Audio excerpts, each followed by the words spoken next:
All right, so we're gonna do a quick book review of Gary Vaynerchuk's latest book, Day Trading Attention. As a disclaimer, you need to know I'm a huge fan of Gary Vaynerchuk, so the review will be a little bit biased, but any review is biased, let's be honest, whether you like somebody or dislike somebody, nobody's objective, right? First things first, when you rub your hands over the hardback, you actually feel the yellow tape, which is pretty cool. It's attention to detail. Attention to detail like that is a good indication that a lot of love and care was put into this book. I like how they have it divided up here. Your eyes easily will go over the text. Also, the kind of paper that they use is top-notch paper. It's very slick, very gloss. Pretty much, I used to be in publishing. I've written a few novels myself, and I can tell you right now that this is probably the most expensive way to make a book. Overall, if you follow Gary's teachings, there's really nothing in here that you probably haven't heard before. However, toward the end of the book, he does case studies, and here's what I mean by that. He takes, say, the top 50 stories that he hears over and over and over again. He pretty much creates a handful of stories, and it's the kind of stories that he hears over and over and over again from entrepreneurs, business owners, people that want side hustles, or even people that are interested in blending self-development with business development. There's pretty much just 6 chapters to the book. There's a concluding chapter and also an introduction.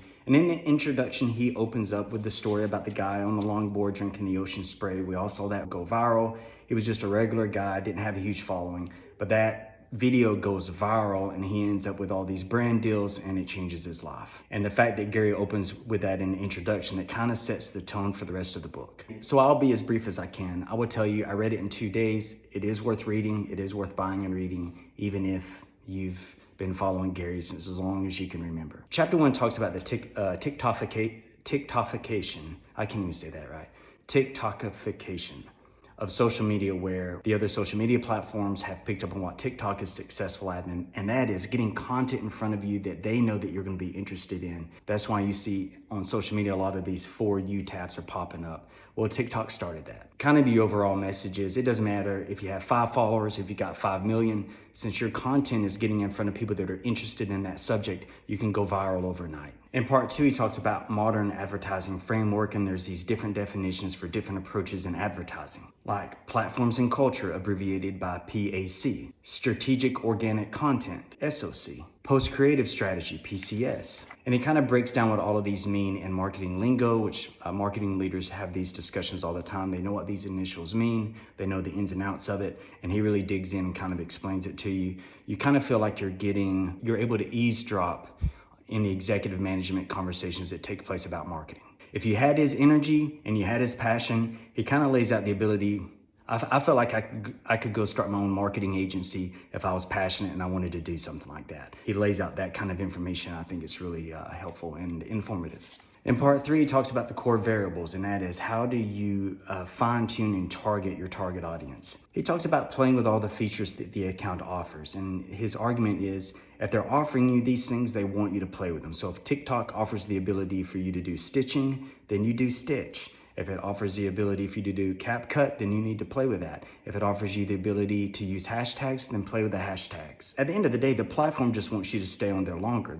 In that way they can sell advertising. I mean, at the end of the day, that's the name of the game. He says, pay attention to what's unique, what's going to set you apart from everybody else. And look at what is being utilized across all the platforms. Because if all the platforms are doing the exact same thing in certain areas, that's a no-brainer that you need to be utilizing that, because they know, the creators know that works. And by creators, I mean the people that are developing the apps. And then, of course, and this is something he talks about a lot, you find your best performing content, and then maybe you create a new version of that and you advertise it, or you boost it, or you drop some money on that to get it out there.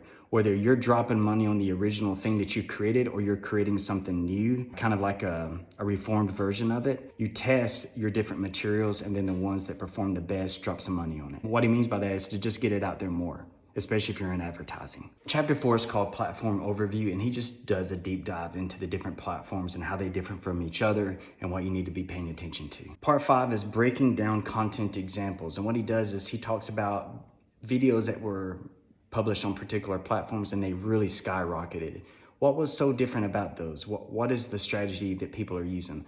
For example, he talks about in-person interviews on the street, how that's worked out for a lot of people, but how also doing that on a couple of platforms isn't necessarily going to convert what you want on some of the other platforms. Long form video might work great on YouTube, right? But it's not going to work great on Twitter or Threads. And then finally in chapter 6 is when he does the real life scenarios, where he kind of combines all of the stories that he's heard into, say, parables. So maybe he's heard 1,000 stories that are kind of similar to this one parable. Instead of sharing the 1,000 stories, he's just going to share this one. Flipping through the book, it looked like about maybe 25 different stories. Is the book worth buying and reading? Of course it is. I can't imagine Gary spending a lot of time on something and it not having a lot of tender love and care. Are you a fan of Gary, or do you know fans of Gary? Why don't you send this video to him? And lastly, Gary, if you are by chance watching this video, I discovered you in 2017. I went back to your very first video. I think it was either on Facebook or YouTube. It wasn't your wine library videos, but it was your first daily V or weekly V or video about entrepreneurship. But they would not let you upstairs because you're wearing sneakers, and the security guard didn't think that you're actually the keynote speaker. After that, I put your videos in chronological order, and I've been listening to them ever since. I listen to them as a podcast while I'm working out or while I'm on road trips. Just wanted to say, please keep doing what you're doing. Please keep being you. Say hi to your family for me. I know that they're proud of you. From Noonan, Georgia, just outside of Atlanta, this is James Russell Lingerfeld signing off.